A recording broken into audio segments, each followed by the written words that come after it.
कल्पना कीजिए, एक ऐसा समय जब भारत अंग्रेजों की गुलामी में जकड़ा हुआ था।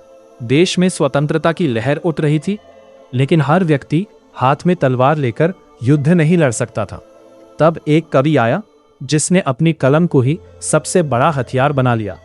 उसकी कविताएं केवल शब्द नहीं थी, वे राष्ट्र प्रेम की आवाज थी, वे भारतीय संस्कृति का गौरव थी और वे लाखों लोगों के हृदय में स्वतंत्रता की भावना जगाने वाली प्रेरणा थी।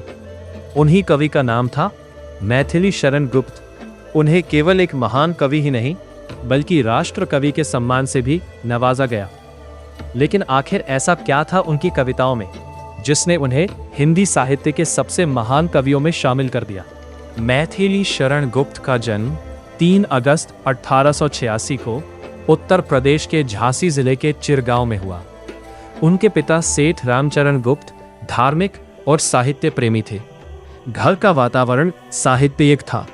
यही कारण था कि बचपन से ही गुप्त जी की रुचि कविता और भाषा की ओर बढ़ने लगी। उन्होंने औपचारिक शिक्षा बहुत अधिक नहीं प्राप्त की, लेकिन घर पर ही उन्होंने संस्कृत, हिंदी और बंगाली साहित्य का गंभीर अध्ययन किया। बचपन में ही उन्हें रामायण, महाभारत और भारतीय इतिहास की कथाएं सुनने को मिली। इन्हीं कथाओं ने उनके मन में भारतीय संस्कृति के प्रति गहरा सम्मान पैदा किया। उस समय हिंदी साहित्य में ब्रज भाषा का प्रभाव अधिक था, लेकिन आधुनिक हिंदी को जनभाषा बनाने का आंदोलन शुरू हो चुका था। महान साहित्यकार महावीर प्रसाद द्विवेदी ने गुप्त जी को खड़ी बोली हिंदी में लिखने के लिए प्रेरित किया। यही निर्णय हिंदी साहित्य के इतिहास में एक बड़ा मोड़ साबित हुआ। मैथिली शरण गुप्त ने अपनी सरल और प्रभावशाली भाषा से हिंदी कविता को आम लोगों तक पहुंचा दिया। उनकी कविताएं केवल विद्वानों के लिए नहीं थी, बल्कि सामान्य पाठक भी उन्हें आसानी से 1912 में प्रकाशित उनकी सबसे प्रसिद्ध कृति भारत भारती ने पूरे देश में नई चेतना पैदा कर दी।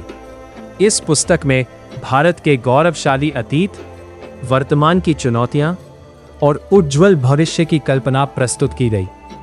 इस रचना ने युवाओं में राष्ट्रभक्ति की भावना जगाई। स्वतंत्रता आंदोलन के दौरान अनेक लोगों ने इसे प्रेरणा के स्रोत के रूप में पढ़ा। गुप्त जी का मानना था कि भारत का उत्थान केवल राजनीतिक स्वतंत्रता से नहीं, बल्कि नैतिक और सांस्कृतिक जागरण से भी होगा। मैथिली शरण गुप्त ने अनेक कालजयी कृतियां लिखी।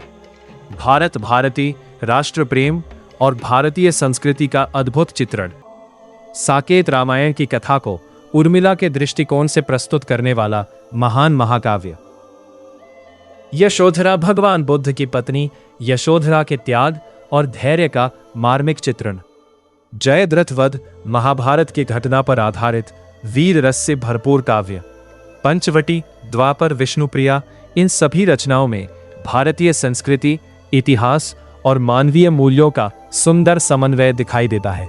गुप्त जी ने अपने समय से बहुत आगे की सोच रखी। उन्होंने भारतीय साहित्य में महिला पात्रों को नई पहचान दी।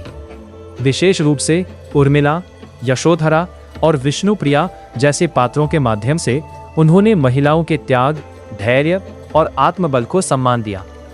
उनकी प्रसिद्ध पंक्ति, अब ना जीवन, हाय तुम्हारी यही कहानी, आंचल में है दूध और आंखों में पानी, आज भी हिंदी साहित्य की सबसे चर्चित पंक्तियों में गिनी जाती है।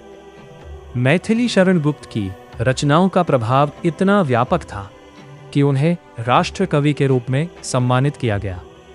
स्वतंत्र भारत में उन्हें राज्यसभा का मनोनीत सदस्य भी बनाया गया। उनका साहित्य केवल कविता नहीं था, वो राष्ट्र निर्माण का संदेश था। उनकी लेखनी ने भारतीयों को अपने इतिहास, संस्कृति और कर्तव्य का बोध कराया। भारत सरकार ने उन्हें पद्म भूषण से सम्मानित किया। उनकी साहित्यिक सेवाओं के लिए अनेक संस्थाओं ने उन्हें सम्मानित किया। 12 दिसंबर 1964 को उनका निधन हो गया, लेकिन उनकी कविताएं आज भी जीवित हैं और आने वाली पीढ़ियों को प्रेरणा देती रहेंगी। मैथिली शरण गुप्त केवल एक कवि नहीं थे, वे भारतीय संस्कृति के प्रहरी थे, राष्ट्रभक्ति के गायक थे और हिंदी भाषा को नई ऊंचाइयों तक पहुंचाने वाले साहित्यकार थे। उन्होंने अपनी लेखनी से ये सिद्ध किया कि शब्द भी तलवार जितने शक्तिशाली हो सकते हैं। आज भी जब हम राष्ट्र प्रेम, भारतीय संस्कृति और हिंदी साहित्य की बात करते हैं तो मैथिली शरण गुप्त का नाम सम्मान के साथ लिया जाता है। यदि आपको ये ऑडियो पसंद आया हो तो इसे लाइक करें, अपने दोस्तों के साथ साझा करें और ऐसे ही इतिहास एवं साहित्य से जुड़े रोचक ऑडियो सुनने के लिए हमारे चैनल को सब्सक्राइब करना ना भूलें।